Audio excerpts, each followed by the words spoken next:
Hello, everybody. I hope you're having a good day today. It is the Lord's Day, so I hope you get to enjoy your time assembly.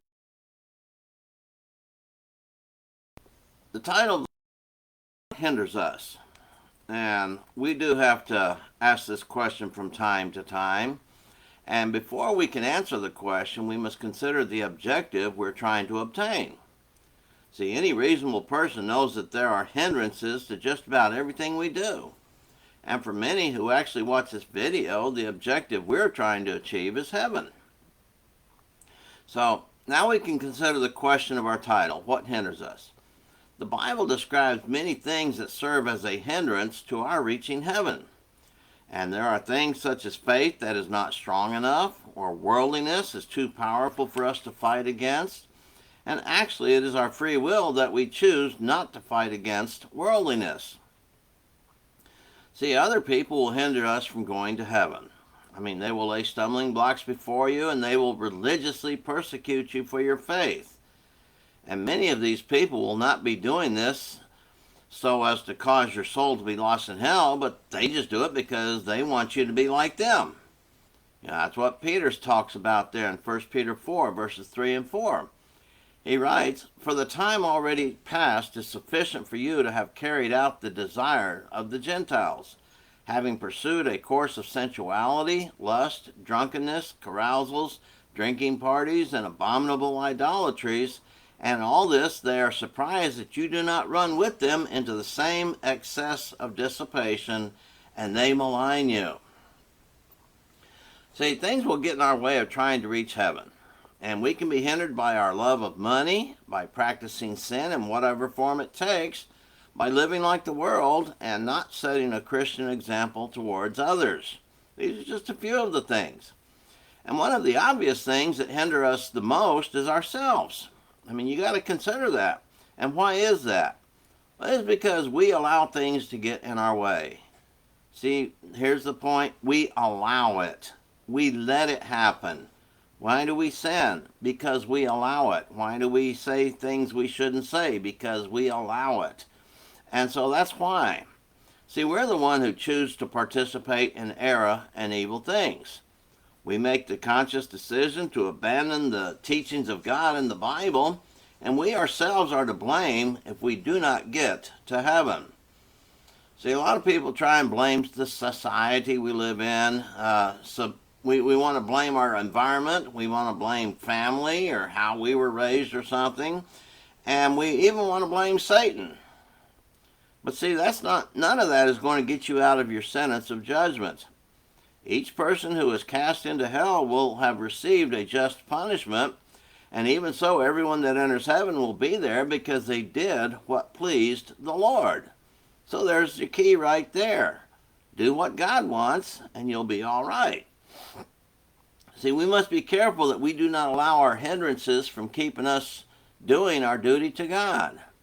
And there are many people who do things in the name of religion that cause harm to all the faithful of God, setting bad examples, doing things of the world, even though claiming to be a Christian. And people put forth many excuses as a form of justification for not doing what God tells us to do. But when it comes down to it, like I said, we have nobody to blame but ourselves. And a passage that I repeat quite often is James 4:17. "Therefore, to one who knows the right thing to do and does not do it, to him it is sin." That ought to be a very sobering passage to consider.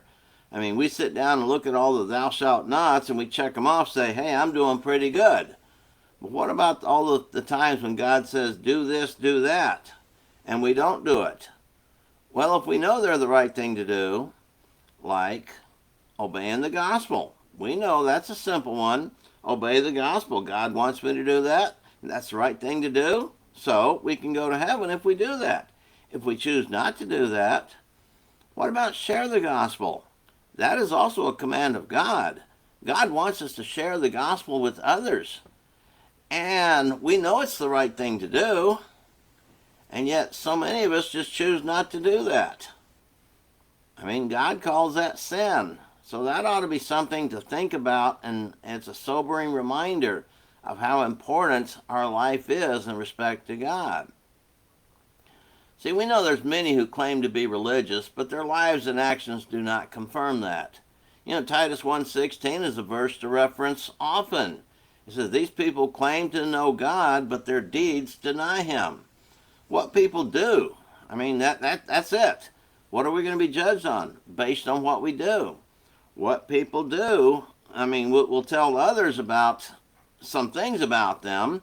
And so these people are setting examples we would rather not be something we associate with. Yet many people will refuse to discuss the Bible because of what they have seen others do. You realize that? Many people lump all the religious into a single category. Oh, they're all kooks. They're all fanatics. That. So they accuse even the faithful of being lovers, haters, bigoted, and a whole host of other problems. Yeah, they do.